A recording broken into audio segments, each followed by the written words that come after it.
ताम् पावमानि द्विजानाम् आयु प्राणं प्रजां पशुं कीर्तिं द्रविडं ब्रह्मवर्चसम् मह्यं दत्त्वा व्रजत ब्रह्मलोकम्।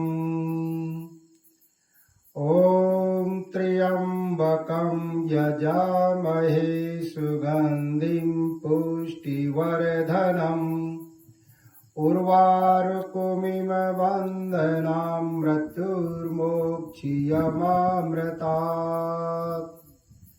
ॐ शान्ति शान्ति शान्ति। सबसे पहले परमपिता परमात्मा का धन्यवाद करें जिसने आज का दिन हमको भोग और अपवर्ग दुखों से छूटने के लिए दिया है। ऐसा प्यारा प्रभु परमात्मा ने कृपा की है जिसने ये ब्रह्मांड बनाया है। ऊंचे ऊंचे पर्वतों को किसने बनाया है, गंगा जैसी निर्मल धाराओं को किसने बहाया है, अनेकों प्रकार के पशु और पक्षियों को किसने बनाया है और हमारे शरीर को भी किसने बनाया है। उसे ही जानने के लिए मनुष्य का शरीर प्राप्त हुआ है। उन ऋषियों को कोटि कोटि नमन करूं जिन्होंने वेद का ज्ञान हमको दिया।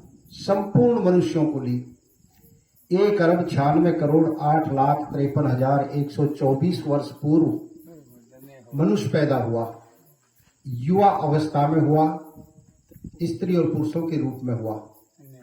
4 ऋषियों ने ऋग्वेद, यजुर्वेद, सामवेद, अथर्ववेद का ज्ञान हमको दिया।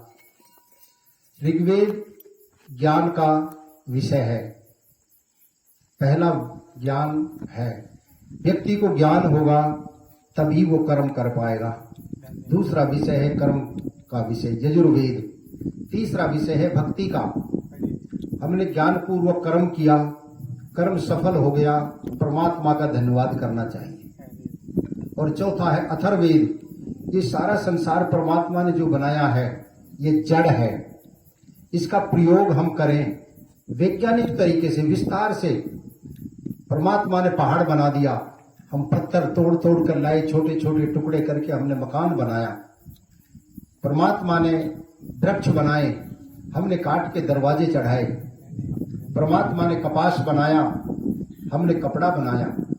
परमात्मा ने अन्न बनाया, हमने रोटी बनाई। 2 तरह की रचना संसार के अंदर देखने को मिलती है, एक परमात्मा की रचना, एक मनुष्य की रचना।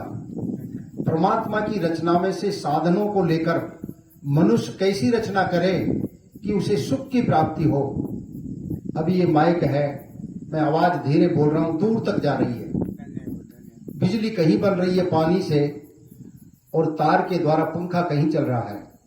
ये मनुष्य की रचना है। पानी को बनाया परमात्मा ने और बिजली को बनाया मनुष्य ने। इस तरह से दोनों रचनाओं को जब हम देखते हैं, जिसका विस्तार से प्रयोग करके हम सुख को प्राप्त करते हैं, उसे विज्ञान कहते हैं। ऐसा ऋषियों ने हमको ज्ञान दिया। उन ऋषियों का भी मैं कोटि कोटि नमन करता हूं। जब तक ये मनुष्य वेद के ज्ञान के अनुसार चलता रहा तब तक धर्म की स्थापना होती रही। और जब व्यक्ति ने ज्ञान को छोड़कर अपने मन गढ़ंत ग्रंथों की रचना कर ली, अपने मन ग्रंथ विचार कर लिए, और जिसको अभी कह रहे थे कि नुगरा, गुरु की बात को माना नहीं और अपने मन में जो विचार आया उसके अनुसार चलना शुरू कर दिया, तो दुनिया के अंदर आज देख लीजिए कितनी विमनस्ता है, कितनी शत्रुता है, सब कुछ सामने है। इसलिए उन ऋषियों ने हमको जो ज्ञान दिया वो सत्य ज्ञान है, त्रिकालिक ज्ञान है। पहले भी वो ज्ञान सत्य था, आज भी है और आगे भी रहेगा। और वो ज्ञान मनुष्य मात्र के लिए दिया। उसमें ऐसा प्रतिबंध नहीं लगाया कि स्त्रियों के लिए ये ज्ञान नहीं है, ये अछूतों के लिए ज्ञान नहीं है, ये शूद्रों के लिए नहीं है, ऐसा कोई प्रतिबंध नहीं। लेकिन समाज के ठेकेदारों ने स्त्री शूद्रो नाद्यताम का नारा प्रचलित कर दिया कि स्त्री को और शूद्रों को पढ़ने का अधिकार नहीं, इन्हें शुभ कर्म में भाग लेने का अधिकार नहीं, इन्हें समाज के साथ जुड़कर चलने का अधिकार नहीं, तो ये वंचित रह गई। और जब जो निर्माता है, जो निर्माण करने वाला है, इस मकान का बनाने वाला कारीगर ही अगर मूर्ख है, अशिक्षित है, वो बनाना नहीं जानता, तो कितना ही मकराने का पत्थर लाकर उसको दे दो, वो सही नहीं बना सकता।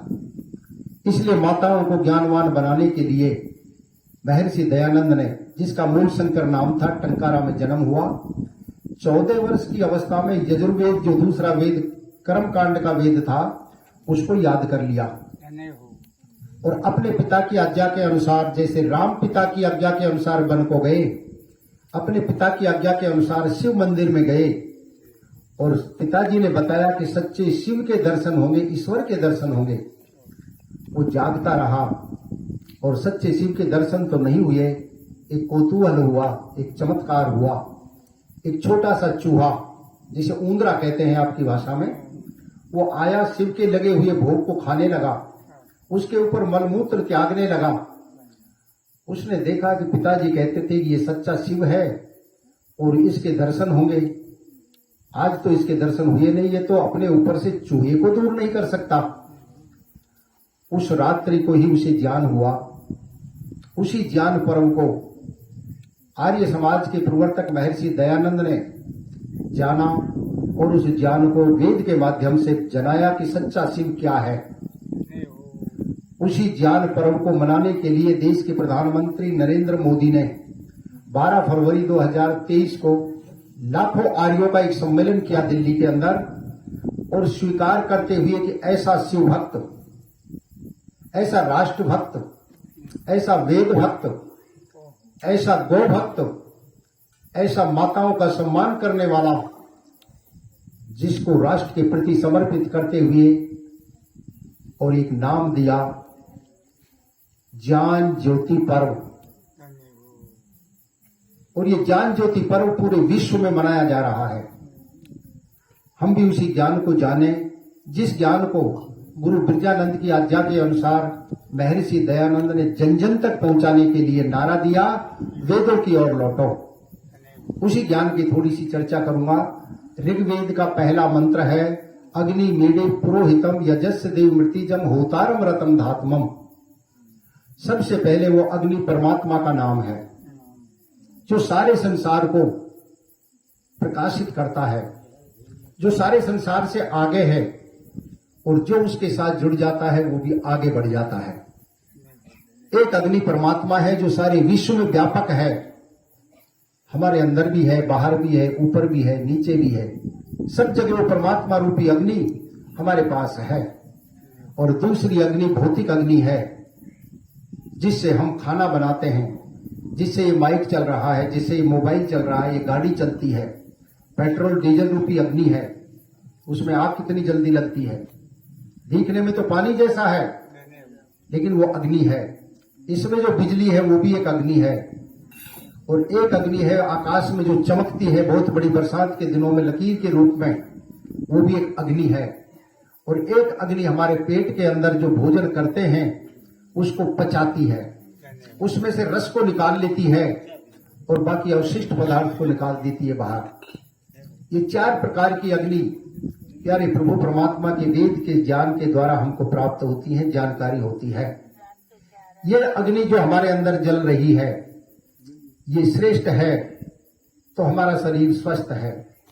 और ये अग्नि तीव्र हो जाए या मंद पड़ जाए तो शरीर रोगी हो जाता है।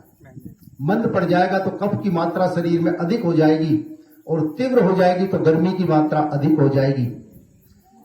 वात पित्त कफ तीनों सम रहते हैं तो हम स्वस्थ रहते हैं, और तीनों असम्मानित हो जाते हैं, असंतुलित हो जाते हैं तो हम रोगी हो जाते हैं। इसलिए इस जठराग्नि को शुद्ध रखने के लिए हमें उचित भोजन की मात्रा करनी चाहिए, शुद्ध भोजन की मात्रा करनी चाहिए। ये शरीर